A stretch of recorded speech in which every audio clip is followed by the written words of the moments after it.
question for you now. What is black and white, has 4 hands, and thrives on the banks of the Mississippi? Clue, it's been found in concert halls for the past quarter of a century around the world. Additional clue, the State Department will be soon sending this entity to Russia. Still confused? Well, the answer is Weekley and Arganbright. Watch.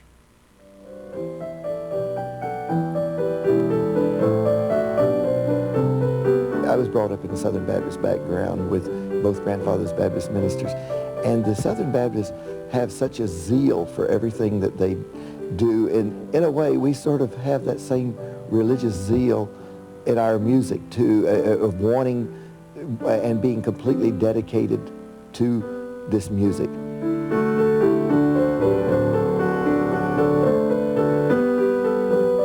Below the bluffs of God's country work 2 zealots, spreading the good word about a music they resurrected with their own 4 hands, the single piano duet.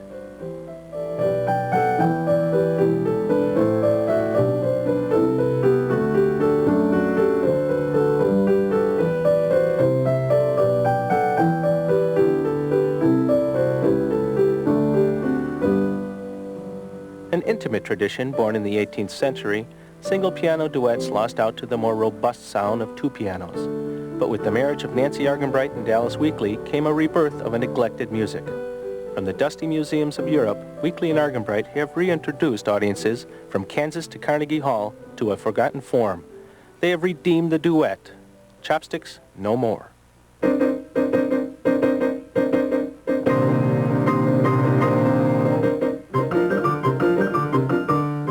But gaining that respectability for the form as well as themselves was not as simple as chopsticks.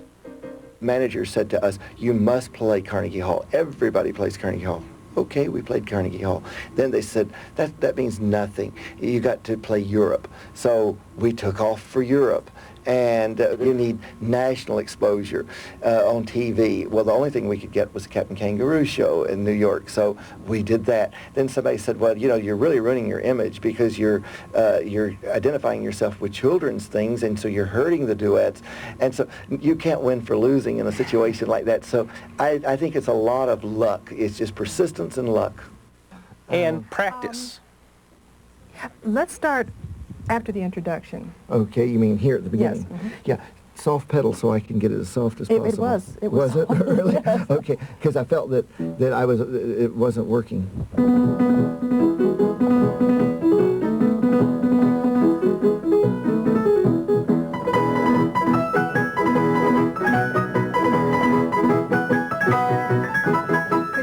Could you even keep the second phrase softer? Even softer? Even the okay, second phrase. Let's start.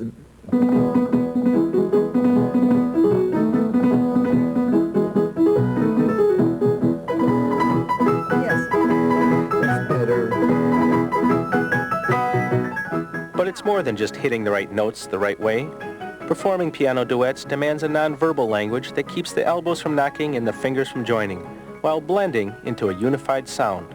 So it rivals solo playing in that way. If she wants to go faster or slower or take rubato, it's possible you with no can cue problem. it visually and through just general body motion. You can be more spontaneous.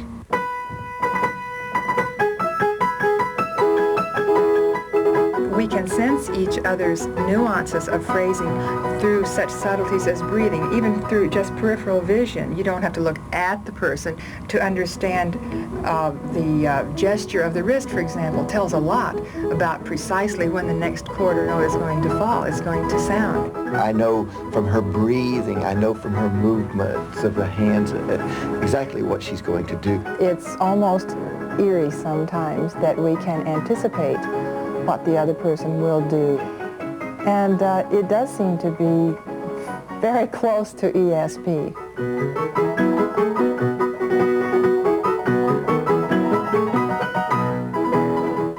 You have to know that person absolutely, thoroughly, and not only love them but like them a lot. And we really are together a lot, but we have always been this way. I would imagine that you know, your musical identities are really just are one when you play together. And do you ever feel like that you want to break out of that and start playing alone again? Our musical identity is certainly tied up together. There's no question about that. But I haven't regarded that as a negative thing. I receive positive vibes from the association, and it really doesn't bother me.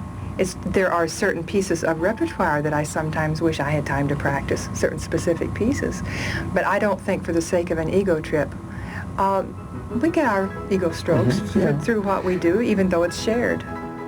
And if the glory is shared, so is the entire keyboard. Weekley and Arganbright make it a point to go Dutch on the high and low parts. It's kind of interesting. People have commented, they've shown surprise when they see me playing secondo, which I do approximately half of the time. They say, oh, you're going to play there? Shouldn't you be playing the top? And I have to say, why? Is it symbolic of an equal relationship? I think that too. Sure, why not? We do. We have an absolute equal relationship. We make all decisions together, and it works perfectly for us. Whenever you have a musical decision to be made, how do you make that decision? Who has the final say? We have a wonderful system that we learned 20 years ago or more, and that was the person who plays primo has the last word. So Nancy might really just yell back at me, you know, about why are you so loud? But these arguments are completely forgotten the minute you walk away from the piano, because they have purely to do with a compartment of music. It has nothing to do with cooking or going shopping or our other parts of our life. And as Dallas says, there are times when we're very, very noisy at the piano, verbally, you know, how can you believe that that phrase goes in that direction? But then when we're finished, we usually head for the kitchen, and everything is wonderful in the kitchen.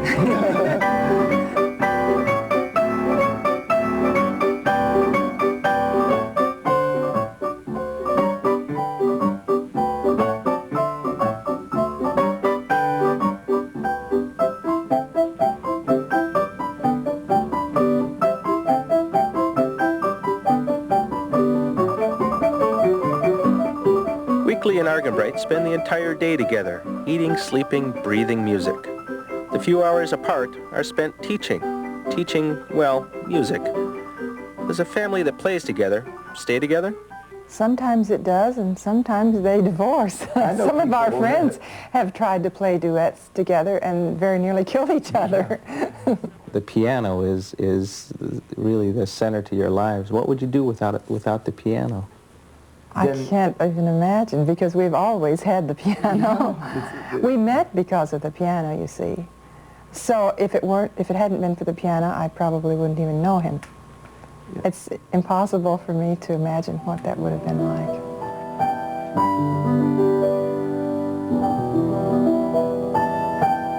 The day after we married, we had our piano, and I got up at 6 o'clock and was playing Debussy's Les Joyeux at 6, and Nancy was used to sleeping till 8, and she came out and she said, "What are you doing so early?" And I said, "I love this piano. It's just great." And so I was practicing away, and then we had a duet book of Mozart, and we started playing from that book, I think probably within a day or so after we were married. And the more we got into the duets, the more we loved it. And so it's hard for me to imagine what we would have been doing had we not found duets. Probably playing solos.